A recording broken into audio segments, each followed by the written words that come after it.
আসসালামু আলাইকুম। সবার আগে বাছাই করা 10টি আন্তর্জাতিক খবর জানিয়ে দেব। প্রথমেই থাকছে শিরোনাম। তবে তার আগে অনুরোধ থাকবে ভিডিওটিতে একটি লাইক দিবেন।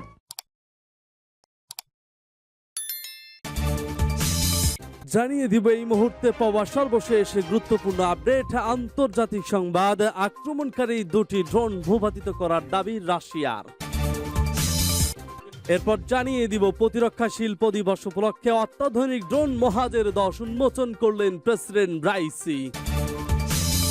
এদিকে বাখমুতে ইউক্রেনের আক্রমণ প্রতিহত করেছে রুশ প্যারাট্রুপাররা।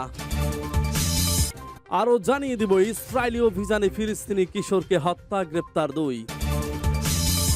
এদিকে দক্ষিণ চীন সাগরে নৌমহড়ার পরিকল্পনা যুক্তরাষ্ট্র, জাপান, অস্ট্রেলিয়ার।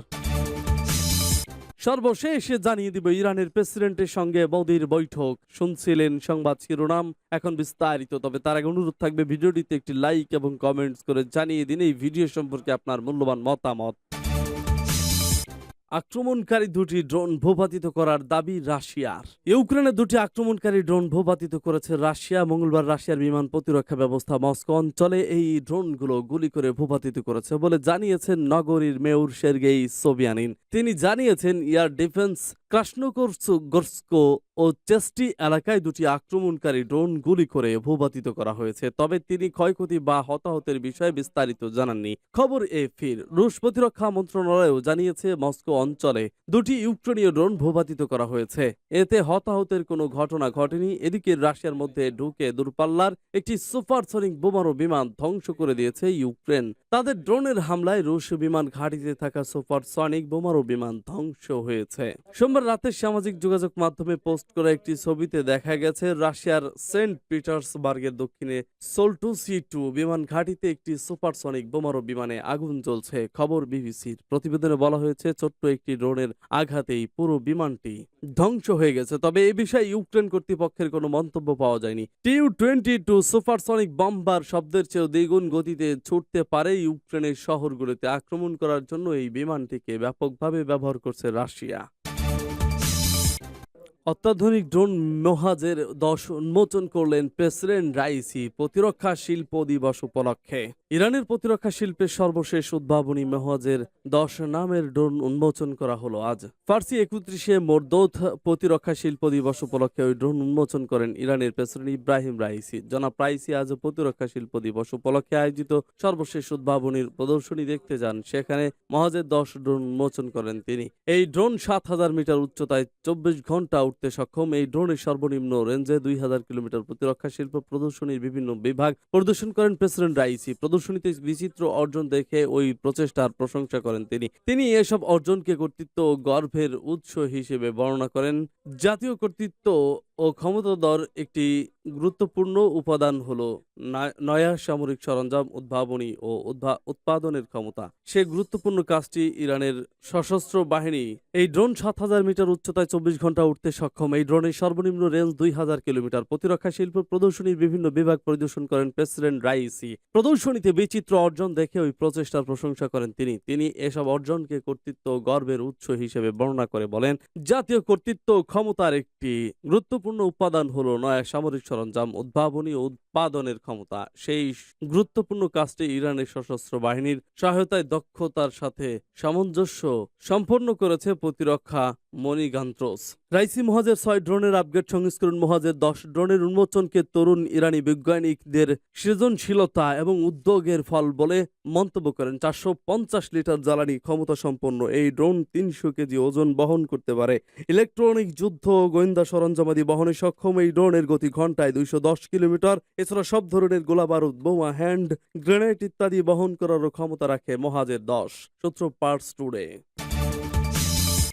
বাখমুতে ইউক্রেনের আক্রমণ প্রতিহত করেছে রুশ প্যারাট্রুপাররা।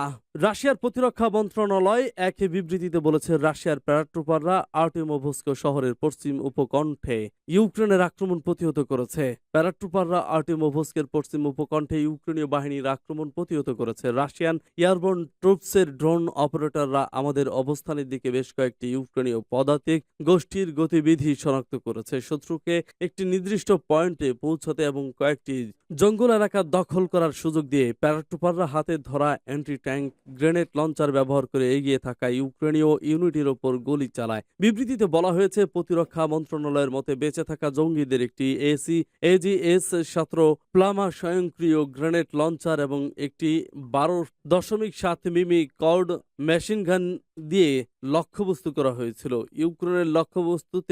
ইউক্রেনের আক্রমণ প্রতিহত করা হয় এবং বেশিরভাগ শত্রু সৈন্য নিহত হয়। সূত্রতাস।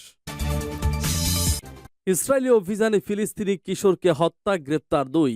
ইসরায়েলি সেনারা মঙ্গলবার জেনিনের পশ্চিম তীরের শহরের কাছে এক ফিলিস্তিনি কিশোরকে হত্যা করেছে বলে দেশটির স্বাস্থ্য মন্ত্রণালয় জানিয়েছে। এছাড়াও হেব্রন শহরের কাছে এক বসতি স্থাপনকারীদের ওপর সোমবারের গুলি চালানোর ঘটনায় সেনারা 2 জনকে গ্রেপ্তার করেছে। ফিলিস্তিনের স্বাস্থ্য মন্ত্রণালয় জানিয়েছে, দখলদাররা গুলি চালালে ওসমান মোহাম্মদ আবু খুরোগ মাথায় গুলিবিদ্ধ হয়ে মারা যায়। সরকারি ফিলিস্তিনি বার্তা সংস্থা ওয়াফা জানিয়েছে, জেনিনের দক্ষিণ পূর্ব ছোট শহর জবাবদেহ শহরের সংঘর্ষ শুরু হলে আবু খুরাগ নামে নিহত হয়, যেখানে ইসরায়েলি বাহিনীর আগের দিনের হামলার সন্দেহভাজন গ্রেপ্তার করতে প্রবেশ করেছিল।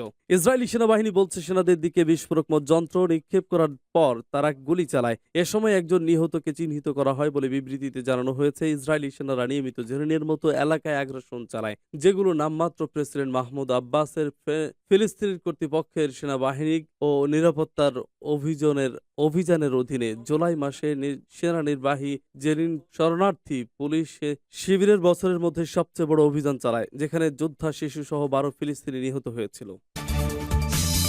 দক্ষিণ চীন সাগরে নৌমহড়ার পরিকল্পনা যুক্তরাষ্ট্র, জাপান, অস্ট্রেলিয়ার। ফিলিপাইনের নিরাপত্তা কর্মকর্তারা জানিয়েছেন, যুক্তরাষ্ট্র, জাপান এবং অস্ট্রেলিয়া এই সপ্তাহে পশ্চিম ফিলিপাইনের কাছে দক্ষিণ চীন সাগরে একটি যৌথ নৌমহড়ার পরিকল্পনা করছে। বিতর্কিত নৌসীমায় চীনার আগ্রাসনের সাম্প্রতিক ঘটনার পরে এই অঞ্চলে আইনি শাসনের প্রতি তাদের অঙ্গীকারকে তুলে ধরতে এই পদক্ষেপ নেওয়া হয়েছে বলে জানান কর্মকর্তারা। গত 5ই আগস্ট চীনের উপকূল রক্ষীদের জাহাজ থেকে বিতর্কিত সমুদ্র সীমায় ফিলিপাইনের জাহাজ লক্ষ্য করে পানিক কামান ব্যবহার করে হয়।